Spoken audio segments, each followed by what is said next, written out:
Mr. President, Tax Day was last week, and I'd like to read a brief excerpt from a Washington Post article, I should say. The title of this article, Tax Refunds Shoot Up as Americans Take Advantage of New Deductions. And here's the excerpt, and I'll quote, Karen Richardson, 68, has had a predictable tax return since she retired from her job administering government benefits 4 years ago.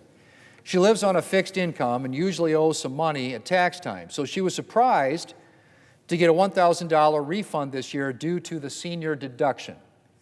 The big, beautiful bill worked for me, she said. I didn't think it applied to more than the richer people. I really didn't think it applied to me, end quote. Well, Mr. President, as Ms. Richardson and many other hardworking Americans have discovered, the big, beautiful bill, the working families tax cuts, does indeed apply to them. It worked for them this tax season, and it will work for them in future tax seasons. Mr. President, in 2017, Republicans overhauled our outdated tax code so that it would work better for our economy and for American families alike.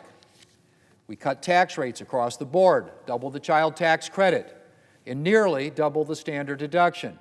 And all of this made a significant difference to working families' tax bills.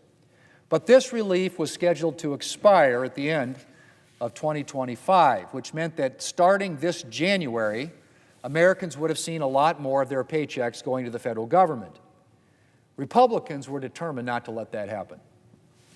And so last summer, we passed the working families tax cuts to prevent a massive $2.6 trillion tax hike on Americans making less than $400,000. But we didn't just prevent a tax hike. In addition to ensuring that Americans could keep enjoying lower tax rates, Americans passed a number of additional tax relief measures. We boosted the standard deduction. Again, we increased the child tax credit and linked it to inflation so that its value will never go down. We instituted no tax on tips. We instituted no tax on overtime, and more. And hardworking Americans are reaping the benefits. This tax season, more than 30 million seniors claimed the new bonus deduction for older Americans.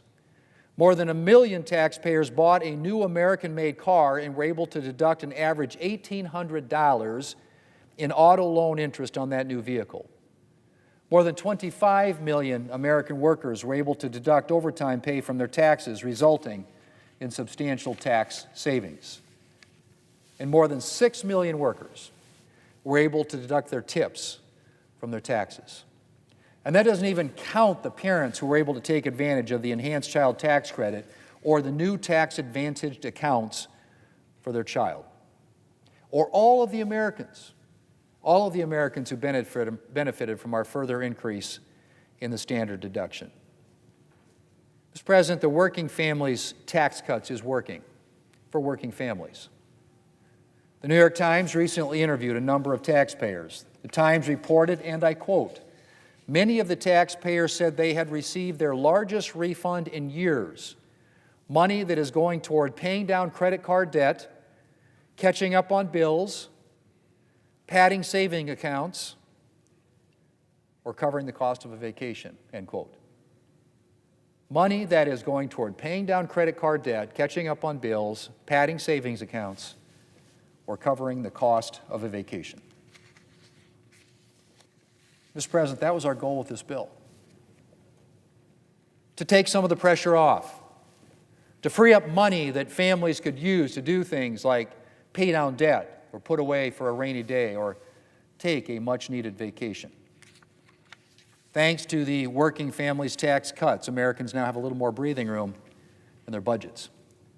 And whether we're passing tax relief, new measures to make prescription drugs more affordable at the pharmacy counter, or legislation to address the cost of housing, Republicans will continue to work to make life more affordable for hardworking Americans.